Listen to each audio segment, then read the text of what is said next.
بسم اللہ الرحمن الرحیم۔ السلام علیکم، کیسے ہیں آپ سب؟ ٹھیک ہے، خیریت سے ہیں؟ آج بات کریں گے ربیع الاول کے متعلق اور فرانس میں جو گستاخانہ خاکوں کی اشاعت اور جو ان کے صدر نے گستاخی کی ہے اس کے متعلق بات کریں گے۔ اگر تاریخ کے اوراق ہم پلٹتے ہیں تو ہمیں معلوم ہوتا ہے کہ یہ ان لوگوں کو سٹارٹ سے عادت ہے اس چیز کی، گستاخی کرنے کی، کیونکہ یہ جانتے ہیں کہ یہ مسلمانوں کے لیے بہت ہی سینسیٹیو معاملہ ہے کہ مسلمان اپنے نبی حضرت محمد مصطفیٰ صلی اللہ علیہ وسلم سے بہت محبت کرتے ہیں، اور یہ اسی رگ پہ یہ لوگ ہاتھ رکھتے ہیں۔ پہلے یہ لوگ محکوم تھے، مسلمان حاکم تھے، تب بھی ان کی یہی حرکتیں تھیں، ابھی یہ لوگ حاکم ہیں۔ ویسے تو ہمارے سوسائٹی کے اندر تو یہی ایک جو ہے وہ امیج پورٹرے کیا گیا ہے کہ جتنی بھی دنیا میں ترقی ہوئی ہے صدا سے ازل سے جو ہے وہ ویسٹ ہی کر رہا ہے۔ یہ تو ہمارے ذہنوں کے اندر یہی چیز بٹھائی گئی ہے، کیونکہ اسی لیے ہمارے ملک کا نوجوان، زیادہ تر نوجوان جو ہے 60-70% نوجوان جو ہے وہ ویسٹ کو اپنا باپ سمجھتا ہے۔ سوری ٹو سے دیٹ، ویسٹ کو اپنا باپ سمجھتا ہے۔ ان کو یہی لگتا ہے کہ جو کچھ ہیں یہی ہیں، ہم نے گوروں کو ہی کاپی کرنا ہے۔ آپ ٹک ٹاک دیکھ لیں، یوٹیوب دیکھ لیں، ہمارا میڈیا دیکھ لیں، ہمارا آج کل کا آنے والا جو ہمارے کلچر میں جو الٹریشن ہو رہی ہے اس چیز کو دیکھ لیں، آپ کو ہر چیز میں ویسٹ کا کلر نظر آئے گا، جھلک نظر آئے گی آپ کو ویسٹ کو کاپی کرنے کی۔ اس کی مین ریزن یہی ہے کہ ہمارے ذہنوں میں ذہنی طور پر بھی ہمیں غلام بنایا گیا ہے، اس لحاظ سے کہ جتنی بھی ترقی ہوتی ہے دنیا میں وہ یہ لوگ کر رہے ہیں۔ حالانکہ اگر آپ تاریخ کو پلٹ کر دیکھتے ہیں تو ان کو صرف 150 سال ہوا ہے حکمران بنے ہوئے، 1350 برس مسلمان حکمران رہا ہے، اور جتنے ایجادات جو کچھ بھی تھا وہ مسلمان کرتے رہے ہیں۔ اگر ہم تاریخ کے اوراق پلٹ کر دیکھتے ہیں تو ہمیں پتہ چلتا ہے کہ اسپین کو جو 950 سال کی غلامی کا سامنا کرنا پڑا مسلمانوں کی طرف سے، اس کے پیچھے ایک ریزن تھی، اس کے پیچھے بھی گستاخی تھی، جو کہ اسپین کا جو حکمران تھا روڈرک، اس نے کی تھی۔ جب مسلمان حاجیوں کا جہاز پکڑا گیا تو اس نے ایک بوڑھی عورت کو کہا، بوڑھی عورت نے کہا کہ واہ محمدہ۔ یہ عرب میں یہ چیز شروع سے بہت زیادہ کامن چلی آ رہی تھی کہ جب بھی وہ کسی مصیبت میں ہوتے تو ان کے یہ الفاظ ہوتے کہ واہ محمدہ، یا محمد۔ اس کا جو لفظی مطلب یہ بنتا ہے، اور اگر اس کے مفہوم میں آگے جائیں تو مطلب اس کی میں یہ چیز آتی ہے کہ یا محمد اب کہاں ہیں، ہم بہت مصیبت میں ہیں۔ تو اس نے اس بوڑھی عورت کو کہا کہ آج تیرا محمد تو کیا تیرا خدا بھی تجھے نہیں بچا سکتا۔ غالباً یہ کچھ بکس میں یہ الفاظ لکھے ہوئے ہیں، کچھ بکس میں یہ چیز لکھی ہوئی ہے کہ اس نے اس بوڑھی عورت سے کہا کہ آج بلا اپنے محمد کو کہ آ کر تم لوگوں کو بچائے۔ تو موسیٰ بن نصیر نے طارق بن زیاد کو پھر بھیجا، اور اسپین کو 950 برس کی غلامی کا سامنا کرنا پڑا اس گستاخی کے عوض۔ تو اس وقت کے مسلمانوں کا وہ ایمان بھی تھا، مسلمان طاقت میں بھی تھے، تو ایون دو کہ مسلمان اس وقت طاقت میں بھی تھے تب بھی یہ لوگ اس قسم کی گستاخیاں کیا کرتے تھے۔ تو آج تو ان کو پتہ ہے کہ مسلمانوں میں نہ ہی اتفاق ہے، اور نہ ہی مسلمان اس طرح سے اکنومیکلی طاقتور ہیں، اور نہ ہی ہتھیاروں کے لحاظ سے اتنے زیادہ مسلمان طاقتور ہیں کہ ہم پہ حملہ کر سکیں یا ہمیں اس چیز کا جواب دے سکیں۔ تو آج تو ان کا یہ لوگ چڑھانے کے لیے بیسیکلی کر رہے ہیں۔ اس وقت یہ لوگ غصے میں کرتے تھے کہ مسلمان کیوں حاکم بن گیا ہے، آج یہ لوگ چڑھانے کے لیے کرتے ہیں کہ اتنے برس تم لوگوں نے ہم پہ حکومت کی، آج ہم حکمران ہیں۔ تو یہ اس چیز کا بیسیکلی بدلہ لینے کے لیے کرتے ہیں۔ اسی طرح اگر ہم اور دیکھتے ہیں تاریخ میں تو ہمیں پتہ چلتا ہے کہ جب سلطان صلاح الدین ایوبی کی ایک رحمۃ اللہ تعالیٰ کی ایک بھانجی کو نیزہ مارا گیا، اور اس کو بھی اسی طرح کے الفاظ کہے گئے، اور انہوں نے بھی واہ محمدہ کہا، تو پھر سلطان نے حملہ کر کے بیت المقدس کو فتح کیا۔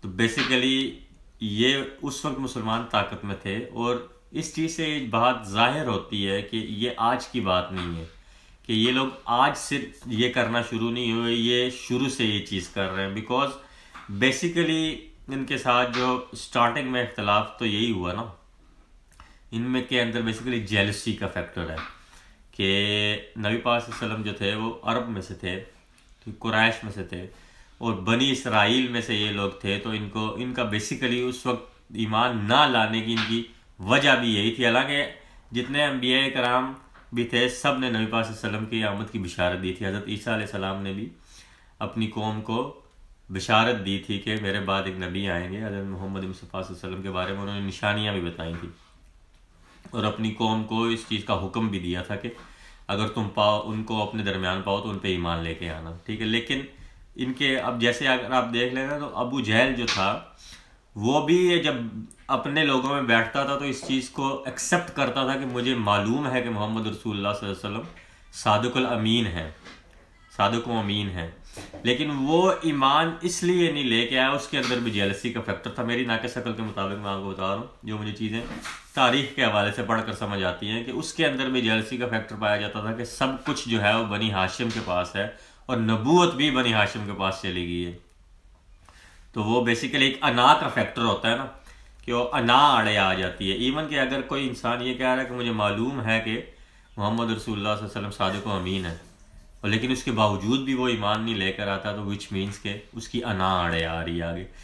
ان کا بھی بیسیکلی عیسائیوں اور یہودیوں کا بھی جو ہے وہ بھی یہی چیز، ان کی بھی انا آڑے آتی رہی ہے، اور پھر آتے آتے حالانکہ انہی کا کوئی ایک باپ تھا جس نے 100 بک لکھی تھی کہ دنیا کے جو 100 عالمی شخصیات میں سب سے ٹاپ پہ نبی پاک صلی اللہ علیہ وسلم کا نام ہے، اس نے لکھا تھا۔ وہ یہودی تھا ایک جس نے یہ لکھا تھا کہ با اثر لوگ جو تھے 100 انفلوئنسر آف دی ورلڈ، جو سب سے زیادہ جنہوں نے سوسائٹیز پہ اثر انداز ہوئے ہیں، ان میں نبی پاک صلی اللہ علیہ وسلم کا پہلا نمبر تھا۔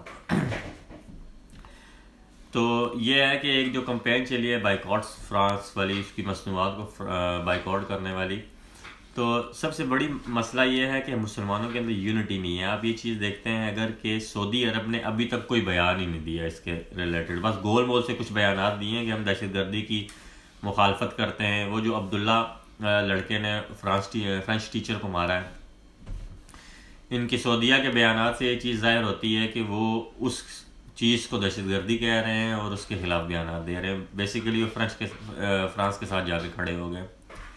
سعودیہ جو کہ لیڈر کہتا ہے اپنے آپ کو امت مسلمہ کا، لیکن جب بھی مسلمانوں میں کوئی ایسی بات آتی ہے تو سعودیہ کی طرف سے کوئی خاطر خواہ قسم کے کوئی بیانات یا کوئی مذمت کا سامنا نہیں ہوتا، نہ ہی وہ سامنے آ کر اس طرح سے کھل کر بیان دیتے ہیں۔ اس وقت کی جو سچویشن ہے اس میں ترکی، پاکستان، ملیشیا، قطر،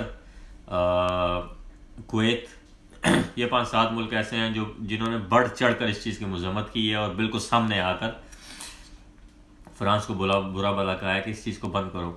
ایک چیز دیکھیں کہ ہولوکاسٹ جو ہے، شاید آپ کو اس چیز کے بارے میں علم ہو کہ بیسیکلی یہودیوں پہ جو چیزیں ہوئیں، جو مظالم جن کو یہ لوگ کہتے ہیں، جو مظالم ہوئے، اس کے بارے میں بات کرنا یا لکھنا وہ غیر قانونی ہے ان ملکوں کے اندر۔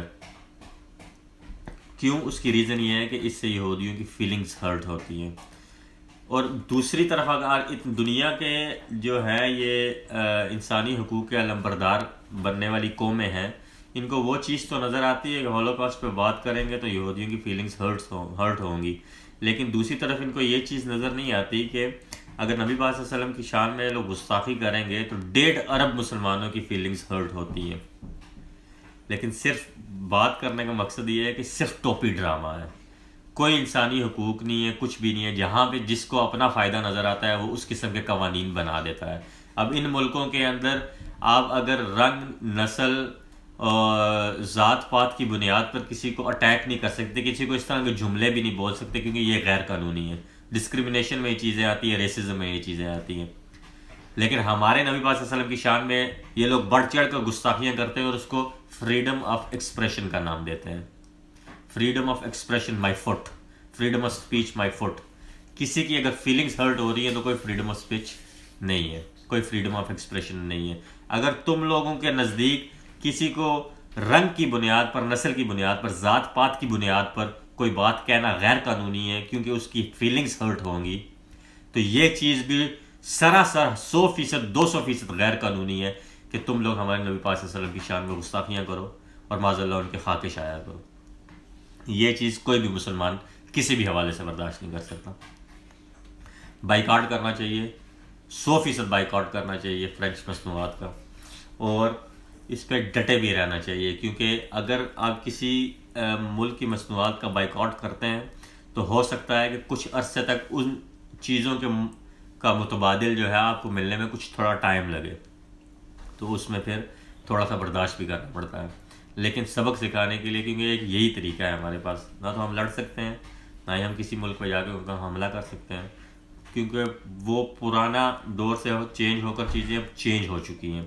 تو اب آپ نے اکنومیکلی ملکوں کو شکست دینی ہوتی ہے. یہی 5th جنریشن وار ہے سوشل میڈیا کے تھرو، جس میں میڈیا جو ہے ایک بہت بڑا ویپن ہے، اور اسی کو 5th جنریشن وار کہتے ہیں، کہ جس میں اگر آپ بایولوجیکلی آپ افیکٹ کرو ملکوں کو، آپ اکنومیکلی ان کو افیکٹ کرو، کوئی بیماری پھیلا دو، ان کی اکانومی تباہ کر دو، یہی 5th جنریشن وار ہے. اس سے ملک جو ہیں وہ گھٹنوں پہ آ جاتے ہیں.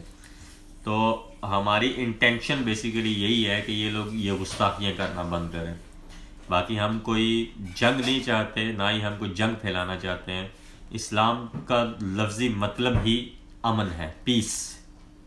اسلام کا بیسک میننگ جو ہے وہ پیس ہے. اور رہی بات ربیع الاول کے حوالے سے، تو ہمارے اپنے بھی ملک کے اندر کافی اختلافات ہوتے ہیں اس چیز پر کہ منانا چاہیے یا نہیں منانا چاہیے. میں ایک سمپل سی، میرا اپنا ایک نظریہ ہے، سمپل سی ایک بات میں کرتا ہوں کہ اگر آپ کو کوئی بہت انعام دیا جاتا ہے یا کوئی تحفہ میں کچھ چیز دی جاتی ہے تو آپ کو اس چیز کی کتنی خوشی ہوتی ہے، یا اگر آپ کے گھر کوئی اولاد پیدا ہوتی ہے، اللہ آپ کو نوازتا ہے، تو آپ کو اس چیز کی کتنی خوشی ہوتی ہے، اور آپ اس چیز کو کتنا ظاہر کرتے ہیں اس خوشی کو ڈفرینٹ ویز کے ساتھ. تو آپ یہ چیز دیکھیں کہ نبی پاک صلی اللہ علیہ وسلم اللہ کی طرف سے سب سے بڑا انعام ہے ہمارے لیے، اور رحمت للعالمین ہے نبی پاک صلی اللہ علیہ وسلم. تو کیا ان کی آمد کی خوشی ہمیں نہیں منانی چاہیے؟ ہاں، طریقہ کار جو ہے وہ آج کل بہت زیادہ اب غلط تو نہیں اس کو کہہ سکتے، لیکن بہت ہی پٹڑی سے ہٹ چکے ہیں ہمارے کچھ مولوی جو ہیں. کیونکہ ہمیشہ جب بھی نبی پاک صلی اللہ علیہ وسلم کا نام گرامی اسم مبارک جب بھی آئے تو ہماری گردنیں اور ہمارے دل جھک جانے چاہیے. ادب کا یہ لیول ہے، یہ لیول ہونا چاہیے ادب کا. تو اگر ادب کے دائرے میں رہ کر میلاد منایا جائے، نبی پاک صلی اللہ علیہ وسلم کو درود السلام کے تحائف بھیجے جائیں، تو اس میں کوئی حرج نہیں ہے. لوگوں کو کھانا کھلایا جائے، اسلام میں کھانا کھلانا بہت زیادہ افضل ہے، لیکن ادب کو ملحوظ خاطر رکھا جائے. یہ نہیں کہ ایک کوئی نعت خوان نعت پڑھ رہا ہے اسٹیج پہ اور ساتھ جھوم رہا ہے، اور اسٹیج پہ سارے لوگ کھڑے جھوم رہے ہیں اور اس پہ پیسے پھینکے جا رہے ہیں، اور وہ بس بیسیکلی پیسوں کی خاطر موسٹلی لوگ اس طرح سے کرتے ہیں جنہوں نے کاروبار بنا لیا اس چیز کو. یہ کچھ باتیں کرنی تھی آپ سے. اپنا اور اپنے گرد و نواح میں رہنے والے لوگوں کا بہت زیادہ خیال رکھیے گا. ملیں گے انشاءاللہ نیکسٹ ویڈیو میں. اللہ حافظ.